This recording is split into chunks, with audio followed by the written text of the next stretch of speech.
चलिए तो एक क्वेश्चन कर लेते हैं आप ग्राफ के ऊपर, है ना। क्वेश्चन बुक से है, स्टैंडर्ड क्वेश्चन है, करेंगे। Study the speed time graph of a body.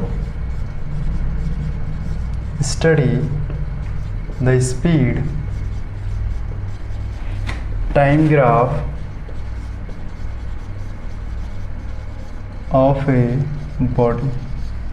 एक बॉडी का study time graph, speed time graph को हमें स्टडी करना है और हमें बताना है उसमें first, second, third, fourth, fifth, sixth and seven, इतनी सारी चीज़ें हमको बतानी, 6 चीज़ें ही बतानी है।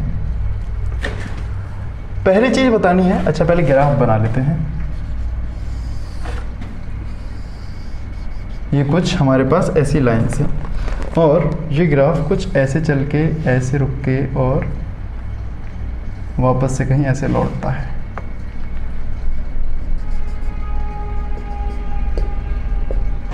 ये तो 0 है, of course it is 4, it is 10 and it is 15, it is time and it is 1 2 3 4 5 6 तक है। ये क्या है? स्पीड है, ये स्पीड है, ठीक। सबके नाम दे देते हैं, O A B C, O A B and C, ये सारे पॉइंट हैं, हमने इन पॉइंट्स को नाम दे दिया है और इसको E एंड D ऐसे हमने नाम दे दिया है। ओके, पहला question, what type of motion is represented by OA? What type of motion represented by OA? OA किस मोशन को रिप्रेजेंट कर रहा है, उसका टाइप क्या हमें बताना है। ये वाई नहीं है, what type. What type of motion is represented by AB?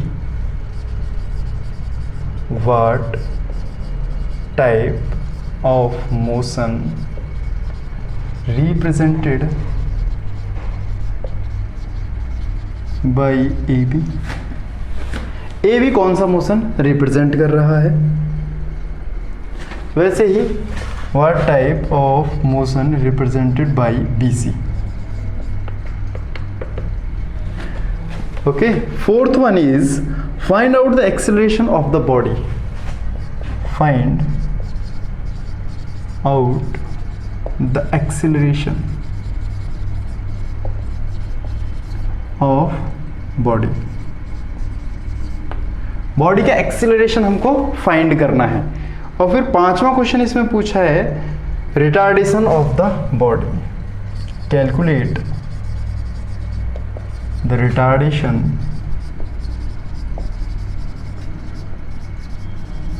Of the body, मतलब जो ऑब्जेक्ट चल रहा है उसका रिटार्डेशन कितना है वो बताना है।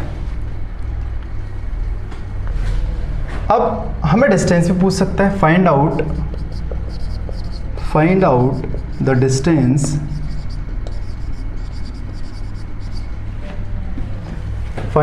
Distance travelled from A to B।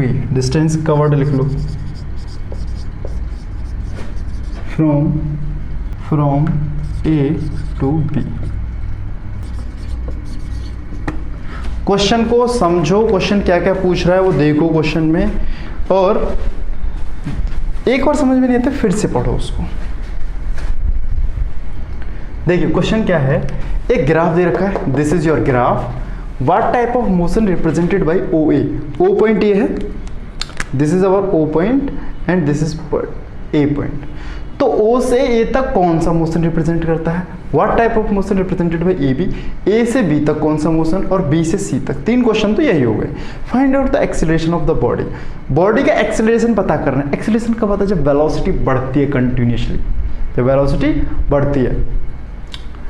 अब ये इसको वेलोसिटी टाइम ग्राफ कर लेंगे, है ना, क्योंकि एक्सीलरेशन वेलोसिटी में मिलेगा हमको। तो एक्सीलरेशन जहाँ पे है कहाँ होगा? जहाँ पे वेलोसिटी बढ़ रही है। रिटार्डेशन कहाँ है? जब वेलोसिटी कम हो रही है लगातार। और डिस्टेंस हम कैसे निकाल सकते हैं? एरिया से, है ना। देखेंगे पहले देखिए फर्स्ट वाला क्वेश्चन, फर्स्ट थर्ड देख लीजिए, 1 2 3, ए से बी, बी से सी और सी से डी। ये कैसा है? यूनिफॉर्म मोशन है। देखिए यहाँ चला इतना, इतना चला, इतना चला, इतना चला, इतना चला, इतना। स्ट्रेट लाइन कब बनता है? यूनिफॉर्म मोशन में बनता है हमेशा। ऑलवेज रिमेंबर, स्ट्रेट लाइन हमेशा यूनिफॉर्म मोशन में बनता है। तो आंसर्स में हम लिखना स्टार्ट करेंगे। फर्स्ट में O A represents, O A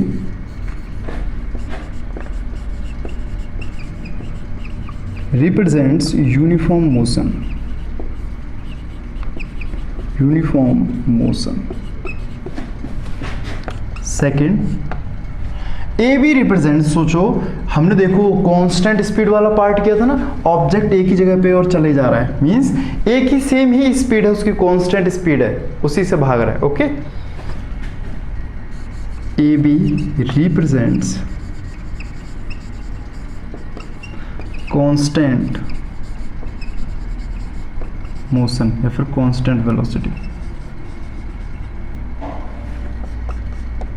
third B C, B C represents also a uniform motion,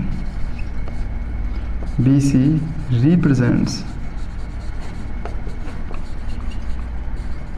uniform motion. अच्छा, फोर्थ वाले की बात कर लेते हैं। Find out the acceleration. सोचो क्या यहाँ पे कंटिन्यूसली स्पीड बढ़ती जा रही है तो क्या एक्सीलरेशन आ? जब कंटिन्यूसली स्पीड बढ़ रही है तो एक्सीलरेशन आएगा कि नहीं? बिल्कुल आएगा, एक्सीलरेशन भी आएगा। तो हम फोर्थ पार्ट को यहाँ पे सॉल्व करते हैं और देखते हैं एक्सीलरेशन कितना आ रहा है। एक्सीलरेशन मैंने बताया था वेलोसिटी टाइम ग्राफ का स्लोप होता है। We know that slope of VT graph gives acceleration. So slope must be equals to acceleration. What is the slope now? Slope is y1 minus y2 upon x2 minus x2। ये भी ना लिखो तो कोई दिक्कत नहीं है, मतलब जो भी ग्राफ है उसका x एक्सिस में कितना डिस्टेंस है और y में कितना, y से x को डिवाइड कर देंगे, ऐसे भी निकाल सकते हैं, है ना। चलिए यहाँ पे मान लीजिए ये दो कोऑर्डिनेट हैं, एक तो ये है एक o है, तो a का x कोऑर्डिनेट कितना है 4 है, y कितना है 6 है और ये तो 0,0 है ही। देखिए यहाँ से यहाँ तक 6 माइनस 0 अपॉन 4 माइनस 0 कितना आ गया 3/2। स्लोप 3/2 आ गया तो एक्सीलरेशन कितना आ जाएगा 1.5 मीटर पर second square. This is our acceleration. वैसे ही हम रिटार्डेशन कर लेंगे, वैसे ही हम रिटार्डेशन भी कर लेंगे, बहुत इजी तरीके से हम रिटार्डेशन कर सकते हैं।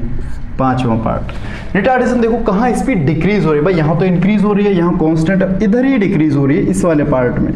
इस वाले पार्ट में क्या हो रही है बच्चों, स्पीड डिक्रीज हो रही है। जब स्पीड डिक्रीज हो रही है तो इसका मतलब क्या है, उसमें रिटार्डेशन जरूर हुआ होगा। तो रिटार्डेशन मतलब एक्सीलरेशन है वो भी किससे निकलेगा, वो भी स्लोप से निकल जाएगा, है ना, वो भी स्लोप से निकल सकता है।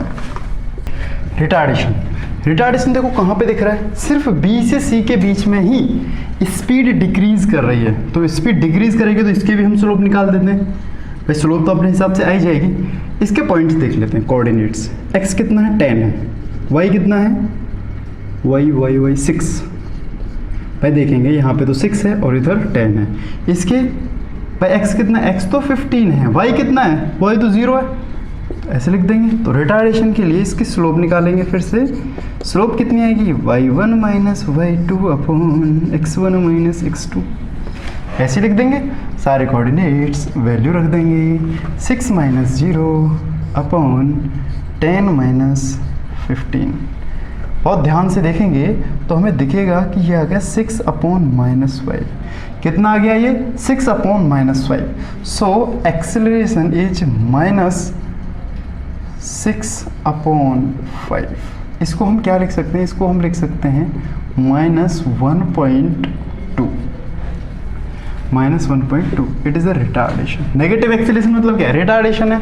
बहुत बढ़िया। अब आ जाते हैं 6th क्वेश्चन पे। 6th क्वेश्चन को अगर हम देखेंगे, देखिए 6th क्वेश्चन पूछा है find out the distance covered from A to B. A से बी तक की जो डिस्टेंस कवर की गई है वो हमको निकालनी है, बेसिकली इसको डिस्टेंस या डिस्प्लेसमेंट भी बोल सकते हो, क्योंकि बराबर है, क्योंकि वेलोसिटी टाइम ग्राफ है, ये वेलोसिटी टाइम ग्राफ है ना, ये वेलोसिटी टाइम ग्राफ है, तो हम इसको यहाँ पे डिस्प्लेसमेंट भी बोल सकते हैं। ए से बी तक हमने पढ़ा था, क्या पढ़ा था?